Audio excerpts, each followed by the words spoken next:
Hello everyone, welcome back to the channel. तो again the इसका supreme के new episode में आप सबका स्वागत है। अगर आप लोगों ने इसका प्रीवियस एपिसोड नहीं देख रखा तो देख लेना, देख लिया है तो अच्छी बात है। तो फिर चलिए इसके न्यू एपिसोड को अब हम स्टार्ट करते हैं। तो एपिसोड के स्टार्टिंग में हम जोंगयांग को देखते हैं जो कि बहुत ही ज्यादा गुस्सा हो गया था और वो कहने लगता है अगर ये लोग आज यहाँ पे भागे नहीं होते तो मैं इनको दिखाता कि आखिरकार मैं हूँ कौन। ये सुन के हम देखते हैं दूसरी तरफ वहाँ पे उसका एक साथी कहने लगता है यंग मास्टर, वैसे भी उन लोगों को पता है कि जूटियान को आपने खत्म किया था। अगर उन लोगों ने सबको बता दिया कि जूटियान को आपने ही खत्म किया है तो इसकी वजह से बहुत ही ज्यादा ट्रबल क्रिएट हो सकता है। अभी सुन के हम देखते हैं वहाँ पे दूसरी तरफ जोंगयांग अपने एल्डर फैंग को कहने लगता है तुम जाके पूरे रुइंस में चेक करो, याद रखना वो लोग जिंदा नहीं जाने चाहिए यहाँ से बाहर, और मैं खुद एबिस के एग्जिट में रुकूंगा ताकि अगर किसी को पता चल गया सच तो मैं उन्हें खत्म कर सकूं। ये सुन के हम देखते हैं वो ओल्ड मैन उस जगह से चला गया था।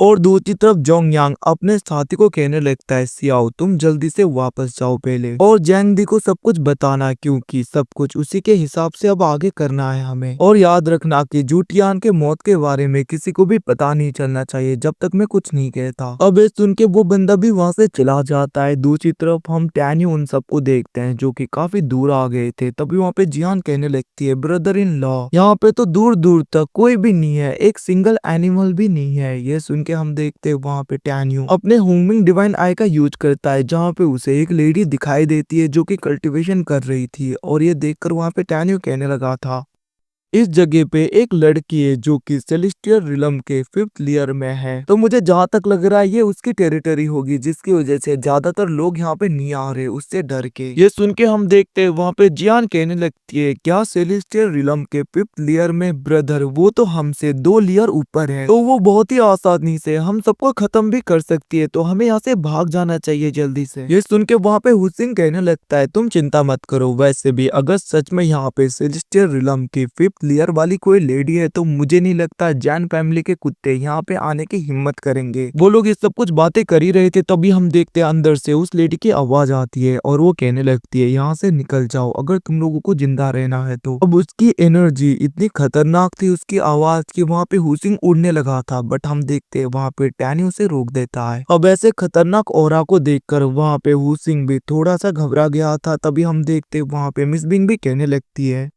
टैन्यू वैसे भी ये हमसे बहुत ही ज्यादा पावरफुल है, अगर सच में हमें यहाँ से निकालना होता तो ये अब तक हमारे ऊपर अटैक कर चुकी होती, बट मैं सोच रही हूँ कि इसने ऐसा क्यों नहीं किया। तभी हम देखते हैं टैन्यू कहने लगता है तुमने ठीक कहा, तुम लोग वेट करो मैं जाके चेक करता हूँ। इतना कहते हुए हम देखते वहाँ पे टैन्यू अंदर आ गया था जहाँ पे वो लेडी कल्टिवेट कर रही थी। वो कहने लगती है अगर तुम्हें खत्म नहीं होना तो यहाँ से निकल जाओ। ये सुन के वहाँ पे टैन्यू कहने लगता है मुझे पता है बस तुम हमें यहाँ पे डराने के लिए अपने ऑरा को रिलीज कर रहे थे, बट असली बात तो यह है कि तुम सेलेस्टियल रिलम से डायरेक्टली एम्परर गॉड रिलम के 8th लेयर में गिर चुकी हो।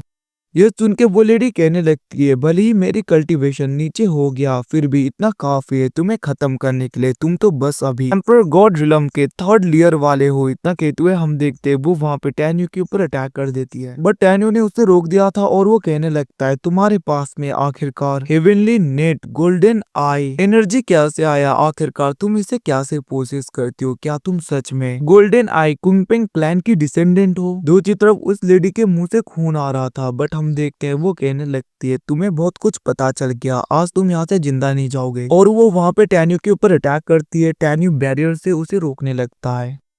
ये देखकर हम देखते हैं दूसरी तरफ वो लेडी कहने लगती है ऐसा क्या से हो रहा है, और हम देखते हैं वो वहाँ पे अपने heavenly divine golden I technique का यूज करते हुए अपने एनर्जी को और भी ज्यादा बर्न करने लगती है, जिसको देखकर टैन्यू कहने लगा था इसकी वजह से तुम पूरी तरीके से खत्म भी हो सकती हो, रुक जाओ। और हम देखते हैं वो वहाँ पे अपने डिवाइन होंगमिंग सोर्स का यूज करते हुए उसे रोकने लगा था। ये देखकर वो लेडी कहने लगती है आखिरकार तुम्हारे पास में होंगमिंग लॉर्ड के डिवाइन सोर्स कैसे आए। दूसरी तरफ हम देखते हैं वहाँ पे टैन्यू ने उसके उन अटैक को डिस्ट्रॉय करते हुए उसे बचा लिया था, बट उसके सूट उसकी तरफ बढ़ रहे थे, जिसको देखकर टैन्यू उसे साइड करने के लिए बढ़ता है, बट हम देखते हैं गलती से वो उसके ऊपर गिर गया था और वो दोनों पानी में गिर जाते हैं, जहाँ पे वो लेडी कहने लगती है तुम्हारी इतनी हिम्मत, मैं तुम्हें छोड़ूंगी नहीं वहीं पे। टैन्यू कहने लगता है रुक जाओ, अभी तुमने जिस टेक्निक का यूज किया अगर तुम उसका और भी ज्यादा यूज करके अपने एनर्जी को बर्न करोगी तो तुम्हारे सारे मेरिडियन पूरी तरीके से डिस्ट्रॉय भी हो सकते हैं, इवन कि तुम पूरी तरीके से खत्म भी हो जाओगी। ये सुन के वो लेडी कहने लगती है इन सब के बारे में तुम्हें क्या से पता। तभी हम देखते हैं टैन्यू कहने लगता है ये टेक्निक मैंने गोल्डन आई कुंगपिंग डिवाइन क्लैन के जिंग सियोंग को सरपास किया था, मतलब कि मैंने उसे दिया था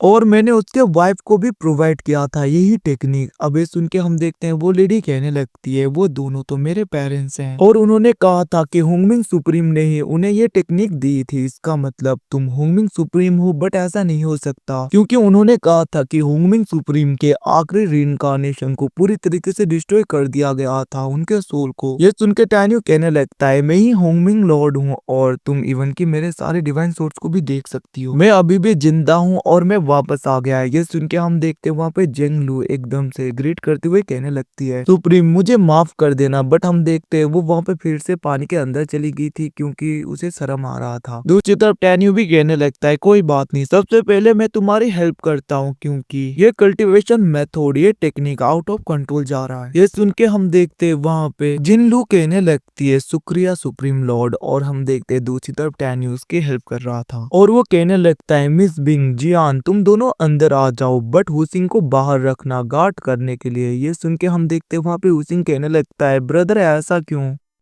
बट वहाँ पे टैन्यू कुछ नहीं बोलता। दूसरी तरफ मिस बिंग और जियान जैसे ही अंदर आते वहाँ पे जियान गुस्सा होने लगी थी। वो कहने लगती है ब्रदर इन लॉ आखिरकार आप इस लड़की के साथ में क्या कर रहे हो। दूसरी तरफ हम देखते वहाँ पे उसे देखते हुए मिस बिंग कहने लगती है आखिरकार है कौन, जिसके रिप्लाई में हम देखते वहाँ पे टैन्यू कहने लगा था ये जिंग सियोंग की डटर है जिंग लू। ये सुन के वहाँ पे मिस बिंग खुश हो गई थी। तभी जियान कहने लगती है क्या तुम इसे जानती हो, बट हम देखते वहाँ पे टैन्यू कहने लगता है सब कुछ मैं बाद में बताऊंगा। और हम देखते वो वहाँ पे जिन लू के अंदर अपने एनर्जी को डाल रहा था। वो कहने लगता है तुम इसके सेकंड वॉल्यूम को सीखो और जिन लू वहाँ पे कल्टीवेट करने के लिए चली गई थी, जिसके बाद में वहाँ पे टैन्यू कहने लगता है अब हमें भी कल्टीवेट करने के लिए चलना चाहिए। इतना कहते हुए टैन्यू उन दोनों को भी रख लेता है और खुद होंगमिंग पैगोडा के अंदर चला गया था। अब हम कुछ टाइम बाद का सीन देखते हैं जहाँ पे मिस बिंग कहने लगती है सच सच बताओ तुमने यहाँ पे जिन लू के साथ में कुछ किया तो नहीं ना। और वो वहाँ पे गुस्सा हो रही थी जहाँ पे टैन्यू कहने लगता है मैं ऐसा क्यों करूंगा, मैंने कुछ किया भी नहीं। बट हम देखते हैं मिस बिंग कहने लगती है मुझे पता है तुम झूठ बोल रहे हो। बट हम देखते हैं वहाँ पे टैन्यू कहने लगा था भला मैं तुमसे क्यों झूठ बोलूंगा। इस सुन के हम देखते हैं वहाँ पे मिस बिंग कहने लगते हैं ठीक है फिर। दूसरी तरफ हम हुसिंग को देखते हैं जो कि स्प्लिट बोट में था। वो कहने लगता है आखिरकार ये लोग इतना टाइम क्यों लगा रहे हैं, और वैसे भी किस टाइप का ट्राइबुलेशन है जो कि आसमान पे अपीयर हो रहा है। और हमें फिर से कुछ टाइम बाद में हुसिंग को ही दिखाया जाता है जहाँ पे वो कहने लगता है ब्रदर आखिरकार आप सब लोग अंदर हो और बस मैं ही बाहर हूँ पूरे दिन, आखिरकार मुझे भी अंदर क्यों नहीं आने देते। ये सुन के हम देखते हैं वहाँ पे टैन्यू कहने लगता है ये जिंगलू का टेरिटरी है तो तुम अंदर नहीं आ सकते, कुछ डिवाइन फ्रूट लो और किसी दूसरे जगह पे जाके कल्टीवेट करो। इतना कहते हुए उसने कुछ डिवाइन फ्रूट वहाँ पे हुसिंग को दे दिया था। बट हम देखते हैं हुसिंग गुस्सा होने लगता है। वो कहने लगता है ब्रदर आपको लगता है कुछ डिवाइन फ्रूट के लिए मैं दूसरी जगह पे जाके कल्टीवेट करूंगा, ये मेरी डिग्निटी के लिए अच्छा नहीं है, मतलब कि ऐसे मेरी इज्जत बहुत ही ज्यादा कम हो जाएगा। अब इसकी बातें सुन के वहाँ पे टैन्यू बहुत ही ज्यादा रियर हर्ब्स उसके ऊपर फेंकता है अंदर से, जिसकी वजह से वो खुश हो गया था। वो कहने लगता है अरे ब्रदर आप चिंता मत करो, मैं किसी को भी डिस्टर्ब नहीं करने वाला, मैं दूर जाके कल्टीवेट करता हूँ कोई अच्छी जगह ढूंढ के। इतना कहते हुए हुसिंग वहां से चला गया था। अब यहाँ से सीन शिफ्टों के दूसरी तरफ हम टैन्यू जियान और मिस बिंग को देखते हैं और इवन की वहाँ पे जिंग लू भी थी जहाँ पे वो लोग नहा रहे थे। जियान नहाते हुए वहाँ पे बिस्किट्स कुछ खा रही थी। दूसरी तरफ हम देखते वहीं पे मिस बिंग टैन्यू की मलहम पट्टी कर रही थी। दूसरी तरफ हम देखते वहाँ पे मिस बिंग कहने लगती है अच्छा हुआ कि इस जगह पे बहुत ही ज्यादा डिवाइन हर्ब्स हैं जो कि हमें चाहिए थे। ये सुन के हम देखते वहाँ पे जिंग लू कहने लगती है ये मेरे लिए बहुत ही ज्यादा ऑनर की बात है कि मैं सुप्रीम लॉर्ड की कुछ काम आ रही हूँ। वैसे मेरा नाम जिंगलू है आउटसाइडर के लिए, बट मेरे पेरेंट्स मुझे सियाओलू कहा करते थे ताकि आउटसाइडर लोगों को मेरा असली नाम पता ना चले और मेरे ऊपर खतरा ना आए। ये सुन के हम देखते वहाँ पे टैन्यू कहने लगता है सियाओलू सबसे पहली बात तो तुम मुझे सुप्रीम लॉर्ड बोल के मत बुलाया करो। क्योंकि गॉड रिलम में आने के बाद में मैं अपने आइडेंटिटी को ऐसे एक्सपोज नहीं कर सकता जब तक मेरी स्ट्रेंथ काफी ना हो जाए। ये सुन के हम देखते वहाँ पे सियाओलू कहने लगती है तो फिर मैं आपको क्या बुलाऊं। ये सुन के टैन्यू कहने लगता है तुम मुझे अब से यहाँ पे ब्रदर बोल सकती हो। ये सुन के वो खुश हो गई थी और हम देखते हैं वो कहने लगती है अगर पेरेंट्स को पता होता कि आप लोग वापस आ गए हो तो वो बहुत ज्यादा खुश होते हैं, बट वो दोनों तो इस दुनिया में है नहीं। ये सुन के टैन्यू कहने लगता है आखिरकार उनकी डेथ कैसे हुई। ये सुन के वहाँ पे सियाओलू रोते हुए कहने लगती है 2000 साल पहले ट्राइबुलेशन में वो लोग पूरी तरीके से खत्म हो गए, उस ट्राइबुलेशन को वो लोग झेल नहीं पाए। ये सुन के हम देखते हैं टैन्यू कहने लगता है गोल्डन आई कुंगपिंग क्लैन बहुत ही ज्यादा रियर है और उनका ब्लड लाइन भी। तो जहाँ तक मुझे लग रहा है उन लोगों ने बहुत ज्यादा टेक्निकें सीखी नहीं होंगी। वैसे भी ये ब्लड लाइन बहुत ही ज्यादा रियर होने की वजह से बहुत ही ज्यादा खतरनाक ट्राइबुलेशन से गुजरना पड़ता है। ये सुन के हम देखते हैं दूसरी तरफ वहाँ पे जियान कहने लगती है ब्रदर इन लॉ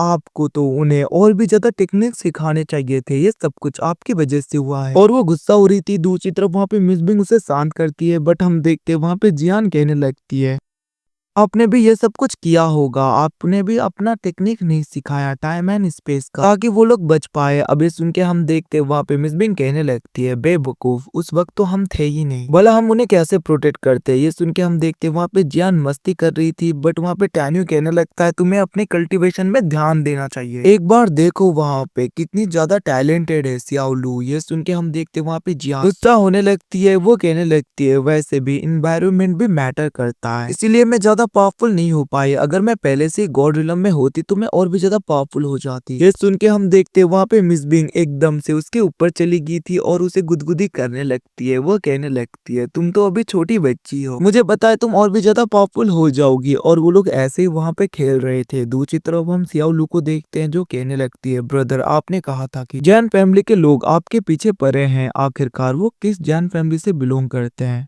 आपको जिसने बिट्रे किया था वो यहाँ पे जैन पेंग है, क्या ये उसकी फैमिली है जो आपको पूरी तरीके से चेज कर रही है यहाँ पे। ये सुन के टैन्यू कहने लगता है तुमने ठीक कहा। अब हम देखते हैं वहाँ पे सियाओलू गुस्सा हो गई थी। वो कहने लगती है मेरे पेरेंट्स ने सारे धोखेबाजों को खत्म किया था बट जैन पेंग बच गया था। ये सुन के हम देखते टैन्यू कहने लगता है तुम चिंता मत करो, उन ट्रेटर को भी हम छोड़ेंगे नहीं। वैसे भी जूटियान को जोंगयांग ने पूरी तरीके से खत्म कर दिया था तो वो हमें ऐसे ही जाने देने वाला तो नहीं है, तो हमें थोड़ा सा और स्ट्रोंगर बनना होगा ताकि हम उन सबको खत्म कर सके। वो लोग ऐसी बातें कर ही रहे थे तभी हम देखते हैं हुसिंग कहने लगता है ब्रदर यहाँ पे कोई आ गया है। तभी हम देखते हैं टैन्यू कहने लगता है इतनी जल्दी मैंने सोचा नहीं था, बट कोई बात नहीं, सबसे पहले जाके उन बेवकूफों को मैं हैंडल करता हूँ। अब ऐसे सिन सिप्टो के दूसरी तरफ हम जेंग सियाओ को देखते हैं जो कि यहाँ पे जोंगयांग का साथी था। वो ओल्ड मास्टर डी के पास में आ गया था और सब कुछ वहां पे बताने के बाद में ओल्ड मास्टर डी कहने लगता है यंग मास्टर जूटियान के मौत के बारे में पैट्रियार्च को पता चल गया है। वैसे भी मैंने तुम्हारी ज्यादातर मेमोरीज को इरेज कर दिया है, तो तुम्हें ऐसे प्रिटेंड करना है कि तुम्हें कुछ भी नहीं हुआ और जो सब कुछ यहाँ पे प्लानिंग के साथ में चल रहा है उसे हमें एग्जीक्यूट करना है ऐसे ही। अब यहाँ से सिन सिप्टो के दूसरी तरफ हम एल्डर फेंग को देखते हैं जो कहने लगता है आखिरकार तुम दोनों की इतनी हिम्मत,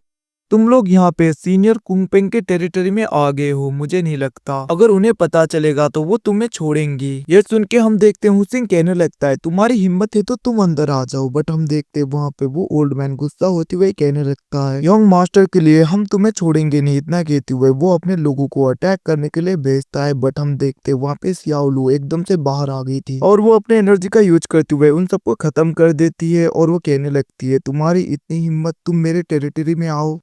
ये सुन के वहाँ पे एल्डर फेंग बहुत ही ज्यादा डर गया था। वो कहने लगता है सीनियर इन लोगों ने हमारे जैन फैमिली के सेकंड यंग मास्टर को खत्म किया था जिसकी वजह से मुझे यहाँ पे आना पड़ा। प्लीज सीनियर आप हमारी हेल्प करिए जिसके बदले में पैट्रियार्च आपको जरूर रिवार्ड देंगे। अबे सुन के हम देखते हैं वहाँ पे सियाओलू कहने लगती है तुम्हारी इतनी औकात नहीं। और हम देखते हैं वो बस एक ही अटैक में उसे पूरी तरीके से खत्म करती है जिसके बाद में वो टैन्यू के पास में आ गई थी। तो गाइस इसी के साथ में एपिसोड खत्म। Thanks for watching boys, see you again, मिलते हैं अगले एपिसोड में, तब तक के लिए टेक केयर।